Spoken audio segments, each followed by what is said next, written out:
बिस्मिल्लाहिर्रहमानिर्रहीम। अस्सलाम वालेकुम। कैसे हैं आप प्यारे प्यारे बहन भाइयों। आज हम बना रहे हैं बहुत ही मज़ेदार और क्रिस्पी नाश्ता। जब आप पालक से इस तरह का न्यू किस्म का नाश्ता बनाकर इनको खिलाएंगे तो घर वाले खुश हो जाएंगे। तो आइए शुरू करते हैं अपनी आज की रेसिपी। इसके लिए आप पालक लें, इसके आप पत्ते उतार लें और इसकी टहनियाँ अलग कर लें। पहले पालक को आप धोकर अच्छी तरह साफ़ कर लें और फिर इसके पत्ते उतार लें और इसको ब्रिक ब्रिक काट लें। देखें, इस तरह आप पालक को ब्रिक ब्रिक काट लें। इसकी मोटी टहनियाँ जो हैं वो उतार कर साइड पर रख दें और सारे पत्ते जो हैं इस तरह के काट लें। पत्ते एक कप काट कर आप एक साइड पर रख दें। आप चूल्हे पर पैन या कोई बर्तन रखें, इसमें 1 से 2 चम्मच घी या ऑयल डालें और इसको अच्छी तरह गर्म करें। फिर आप इसमें सुरख मिर्च कुटी हुई 1 चम्मच शामिल करें। साथ में आप जीरा 1 चम्मच, साबुत ज़ीरा डालने के बाद अब आप इसमें तिल 1 चम्मच शामिल करें और फिर आप हरी मिर्च कटी हुई बारीक 2 अदद शामिल करने के बाद इसको थोड़ी देर के लिए फ्राई करें। एक आधा मिनट इसको फ्राई करने के बाद अब आप इसमें पालक शामिल करें। कटी हुई पालक डालने के बाद आप इसे मिक्स करें और इसको नरम होने तक पकाएं। जब पालक का पानी अच्छी तरह खुश्क हो जाए और पालक नरम हो जाए, देखें बिल्कुल इस तरह पालक तैयार हो जाए तो आप चूल्हा बंद कर दें और इसे ठंडी होने के लिए एक साइड पर रख दें।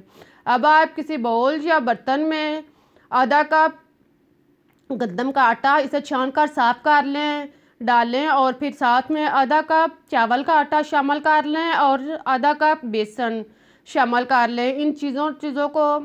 इन तीनों चीज़ों को डालने के बाद अब आप इसमें हल्दी आधा चम्मच शामिल करें। पीसी हुई हल्दी डालने के बाद अब आप इसमें सुरख मिर्च पीसी हुई आधा चम्मच शामिल करें और साथ में नमक 1 चम्मच शामिल करें। नमक आप टेस्ट के मुताबिक भी डाल सकते हैं। अब आप इसमें ज़ीरा पाउडर 1 चम्मच शामिल करें और इसके बाद आप इसमें खुश्क धनिया पिसा हुआ 1 चम्मच शामिल करें।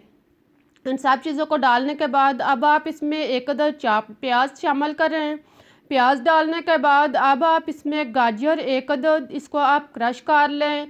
ना ज़्यादा मोटी क्रश हो ना ज़्यादा ब्रीक, बिल्कुल इस तरह की आप इसे क्रश कर लें और फिर आप इसमें हरा धनिया 2 से 3 चम्मच कटा हुआ शामिल करें।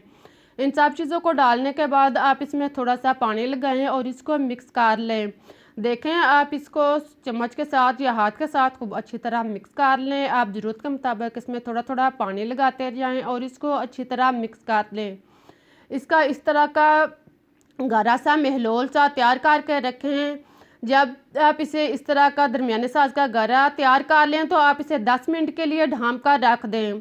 10 मिनट के बाद आप दोबारा से इसमें पालक जो हमने पहले से तैयार करके रखी हुई थी, ठंडी पालक इसमें डालने के बाद अब आप इसे मिक्स करें और एक साइड पर रख दें। अब चूल्हे पर आप तवा या कोई पैन रखें।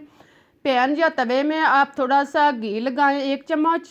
इसके ऊपर घी लगाने के बाद इसकी सतह पर खूब अच्छी तरह फैलाएं और फिर एक डोंगा भर कर इस अमेज़े का जो हमने अभी तैयार किया है इसके अंदर शामिल करें और इसे चम्मच के साथ अच्छी तरह हमवार कर लें। इसे गोल करें, इसे रोटी की शक्ल में बना लें जो ना ज़्यादा मोटी हो और ना ज़्यादा पतली।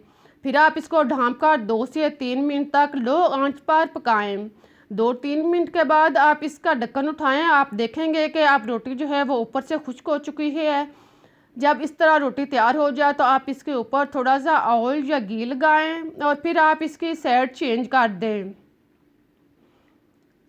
देखें, इस तरह आप एक साइड से इसको पकने के बाद इसकी साइड चेंज करें और दूसरी साइड से भी आप इसको ब्राउन करें। दूसरी साइड से भी आप इसको इसी तरह इसका ढक्कन बंद करके 1-2 मिनट के लिए इसे लो आंच पर अच्छी तरह पकाएं। ख्याल रहे कि रोटी को आप डीपली लो आंच पर अच्छी तरह पकाएं, इसे तेज़ आंच पर नहीं पकाएं। बल्कि अगर आप इसे तेज़ आंच पर पकाएंगे तो ये ऊपर से जल जाएगी और अंदर से कच्ची रहेगी।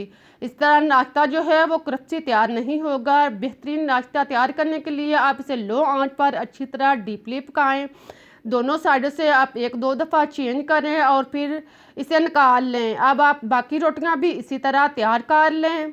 अब मैं आपकी तसल्ली के लिए आपको नाश्ता तोड़कर दिखाती हूँ। देखें कितना अच्छा और मज़े का नाश्ता तैयार हुआ है। जब आप इस तरह से इस तरीके से न्यू नाश्ता घर वालों को बनाकर खिलाएंगे तो वो खुश हो जाएंगे। आप एक दफ़ा ये रेसिपी ज़रूर ट्राई करें, इंशाल्लाह आपको पसंद आएगी। मुझे इजाज़त दें, आप पराठे को नाश्ते को एंजॉय करें। फिर मिलते हैं एक नई रेसिपी के साथ, लेकिन आपको याद दिलाती जाएंगे अगर आपको मेरी रेसिपी अच्छी लगी है तो इसे लाइक करें, चैनल को सब्सक्राइब करना मत भूलें। ये आप लोगों का हमारे लिए इनाम होता है ताकि हम आपके लिए इससे बेहतर रेसिपीज ला सकें।